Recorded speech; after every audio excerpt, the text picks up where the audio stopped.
the thing that was the pain point for me, a lot of people are talking about food, but that's not my Let me pain have a point. problem.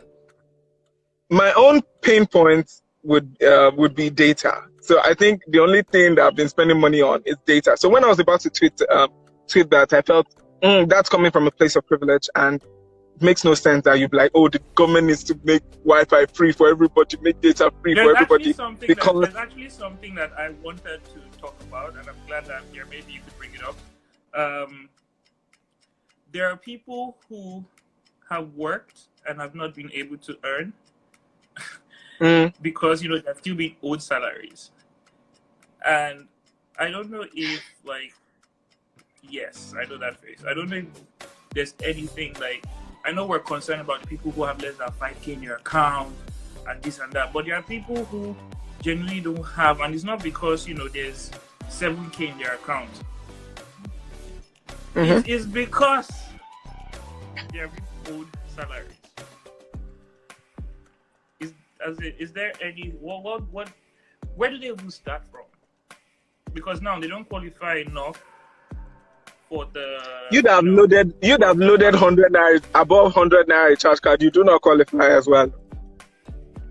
Just so you know. You might be broke, but once you've loaded above 100 naira. When I saw the message, I was just like, oh wow. This is it solves the problem but doesn't really solve all the problems. There's so much more. It just bothers me though, because there are people like that I personally there are people with salaries. And the funny thing is there are no data. I read this this post that 5.2 million people lost their jobs even recently. A number of people have lost their jobs previously in the US, but now 5.2 million more people have lost their jobs. But we do not have such data in Nigeria. A lot of companies are lying to their staff members that, oh, we are still safe. Everywhere stay there all right and all of that. I don't know. There was an Instagram or Twitter post I saw. And the guy goes, I asked my boss if we would get April's salary. And he said no, LOL, and he left the group. even from a point of employers, right? Not just the employees now. A lot of companies are not making half of what they used to make before, right? And running a company is not easy, right? You have staff, you have resources that you typically would need to run your company, and these guys are finding ways. So part of it is not easy for the employers, but please pay. But yeah, it's a really trying period for everybody because the haves and the have-nots pretty much are on the playing field right now. So we're going to talk about insecurity in Lagos and Ogun State. There's been the conversation that the police has arraigned 142 suspects in Ogun State. Some people, from a video I saw today on Twitter, some people were caught in the Aguda area of Lagos State, Nigeria. Is that the conversation on insecurity has been on for over a week now.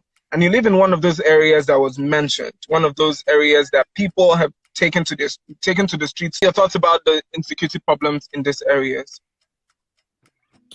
Are they hearsay or are they fact? It's quite. Let me first say that it's quite painful that we would have a complicated issue on our hands. I mean, most countries who are fighting coronavirus, what they are fighting currently is just the coronavirus. So for us, we have to fight coronavirus, hunger, and now insecurity at the same time. It's quite painful. And for a country like us, where we have a lot of challenges before now, it's not something that is to smile about. So I would say on that ground, it's quite painful. However, I would say that I've not gotten very strong facts to prove that a lot of people are under what I've seen largely. I've not gotten facts to prove that a lot of people have been robbed. But I mean, if the news going around, I mean, I've had people message me privately to say in the last 2 days, a friend messaged me and said, oh, robbers visited our area last night, and they tried gaining entrance into our compound, but they didn't succeed, and that everybody in the area they were in panic. They are still yet to recover from the trauma, sort of. Then I also had yesterday a close friend who lives around Agor Palace Way. That's talking about Okota, Festac area.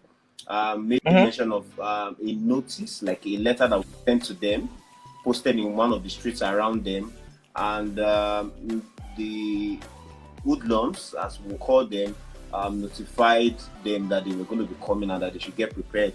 I mean, this is somebody who is very, very close to me, and so it makes it a bit difficult to doubt such claim. And it was bad that, I mean, as at 1 a.m. yesterday, I was still on the phone with her, and while we were on the phone, I know she was keeping vigil because our loved ones and our family members with cutlasses, trying to keep vigil and kind of a show of force. Same yesterday, I had a long conversation with one of my colleagues at work who lives around the Agud area, which I mean, like we all know, has been in the news since yesterday. And he said that these guys had sent them a notice, the same notice which they had to report to a radio station that they should help them broadcast that their lives were under threat and they were not safe. And he did some voice note recording yesterday on WhatsApp. And from what I discovered from the voice note, I mean, there was chaos in that area. Yes, talking about Aguda Ijesha area.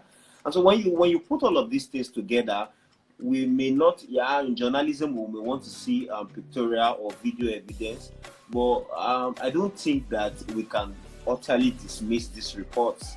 I mean, I've tried to listen to the Commissioner of Police for Lagos and Ogun States, which is where we are discussing now. And what I noticed that they said that nobody was yet to report any issue. And so I still would feel that despite the fact that they are yet to report any issue as he claimed out some days ago, it doesn't totally take away the issues that have been put forward. But I think that we're in a crisis currently, and we all must stand up to see that we're able to get out of this.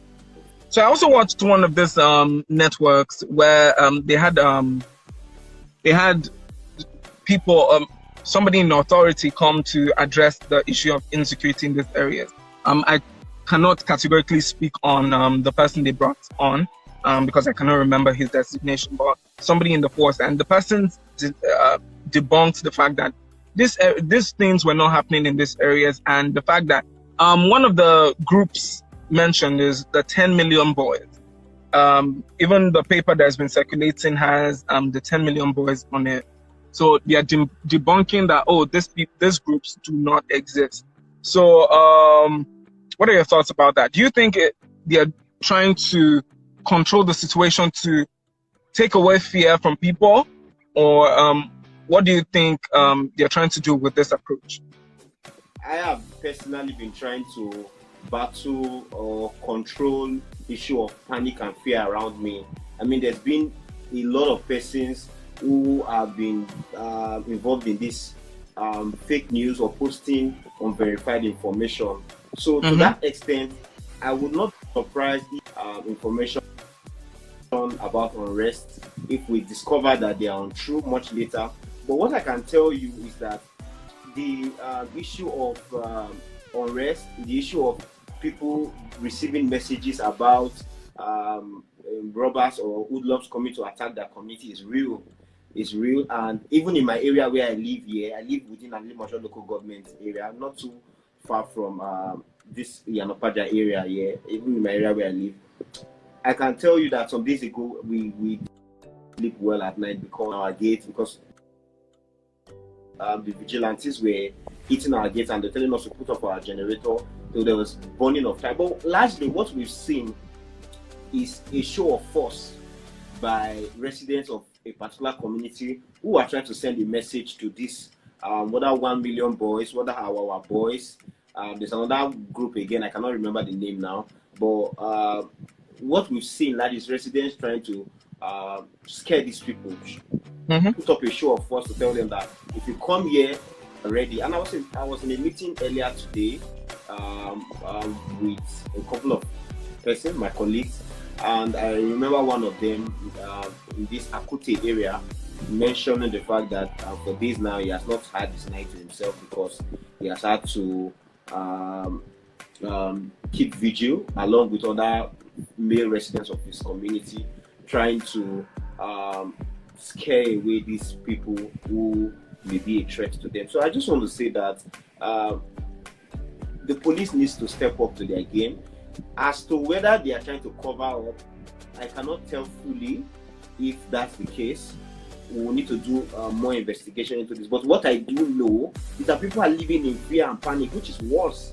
Because whether you like it or not, fear, panic, and the like, it contributes to how well a person's body immunity will be able to fight against diseases. I mean, if you are already down with fear and panic, then I'm wondering what will happen if the person is now gets the COVID-19. And even in fighting this, showing force and fighting these hoodlums, scaring these hoodlums away, you would notice that social distance is no longer an issue anymore.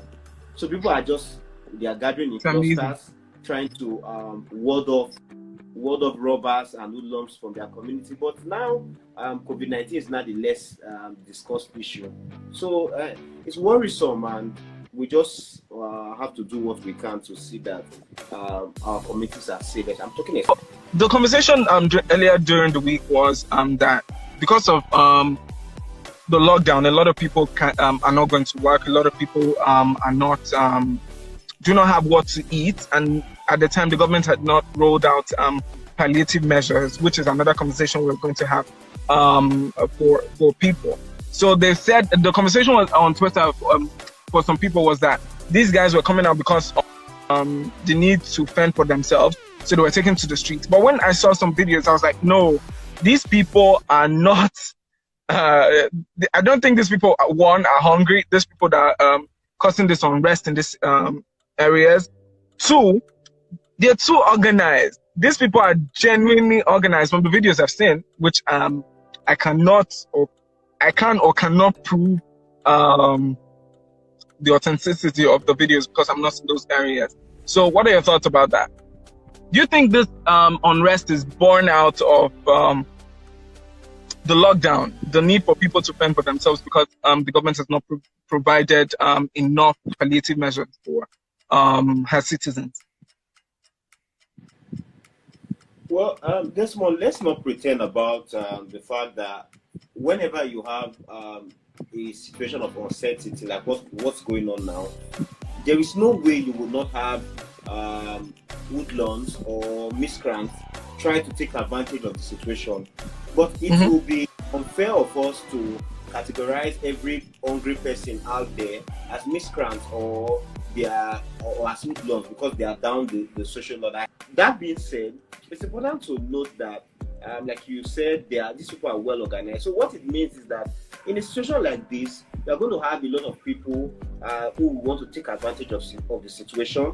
A lot of people who want to take advantage of the fact that people are indoors now, and of course they would have kept money in their houses to take care of themselves over the period of the lockdown. And these people will want to do all they can to ensure that their family stay liquid during the period of the lockdown. So hoodlums could take advantage of this and break into their houses and want to get the little that they can.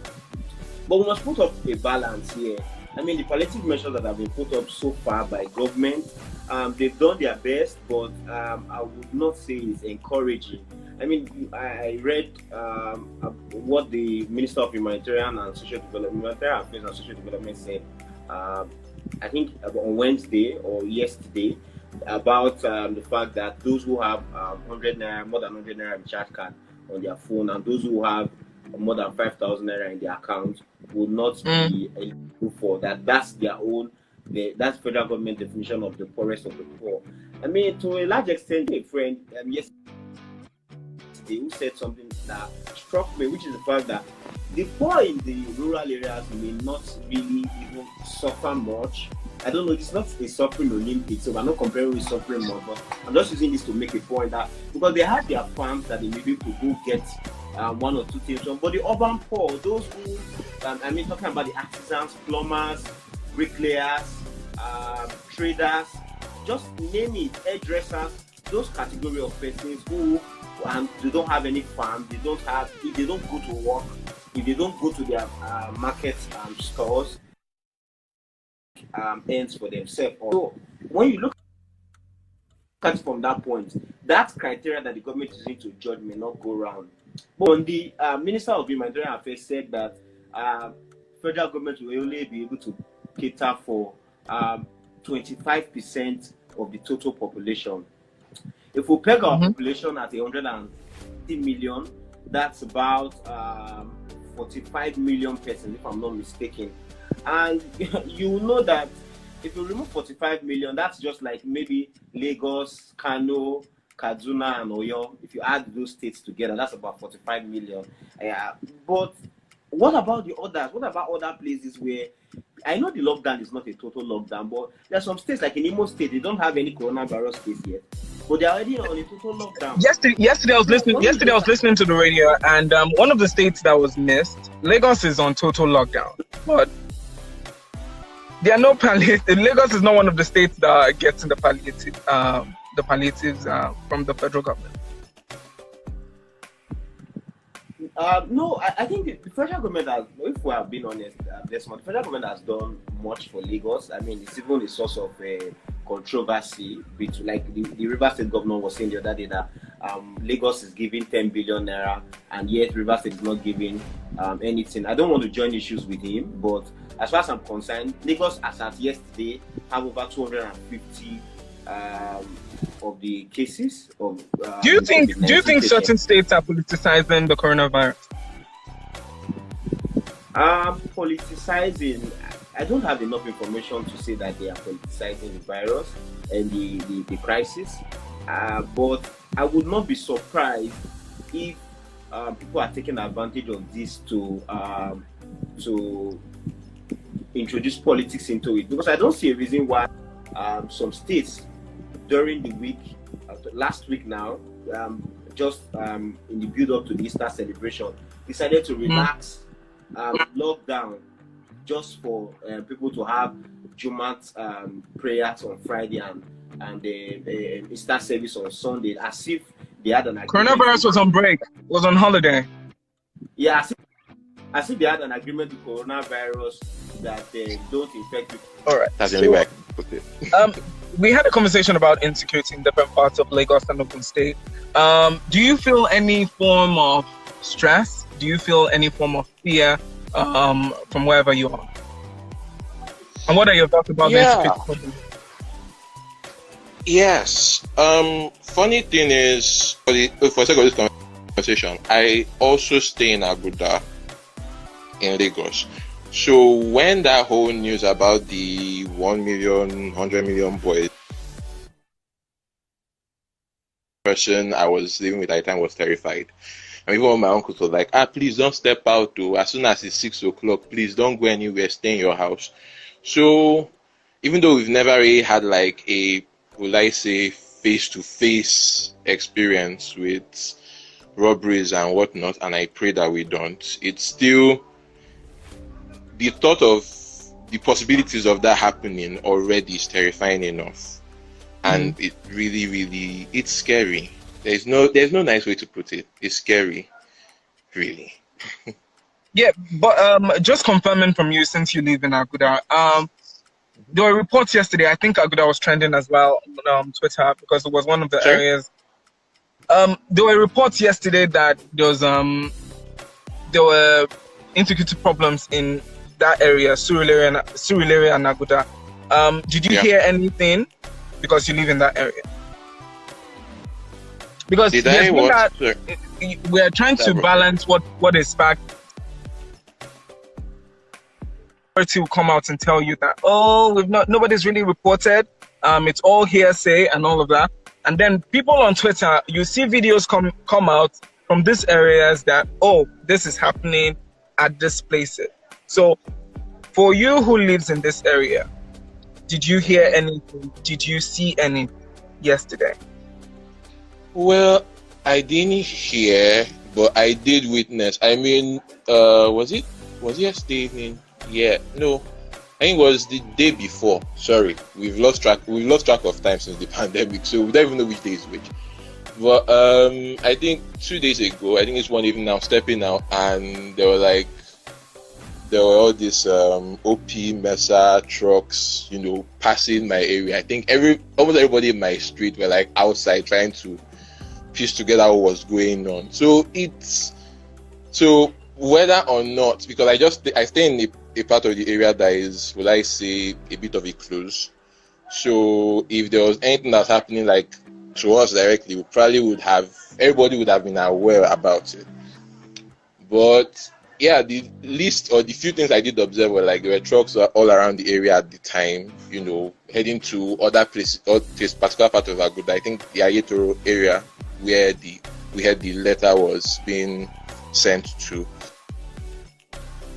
Honestly, between outcome is because of course we are still concerned about stepping out of your house, because now if the virus doesn't kill you, a stray bullet might. But that's really the latest.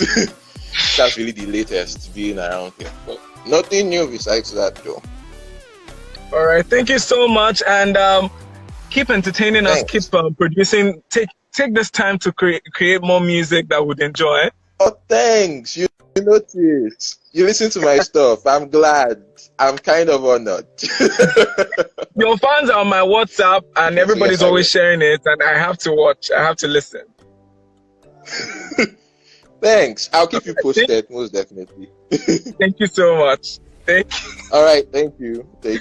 All right. Big thank you to ISOSA. Big thank you to Temidayo for joining us, and of course, Rowdy Young, who's producer Lomo. Thank you for joining us.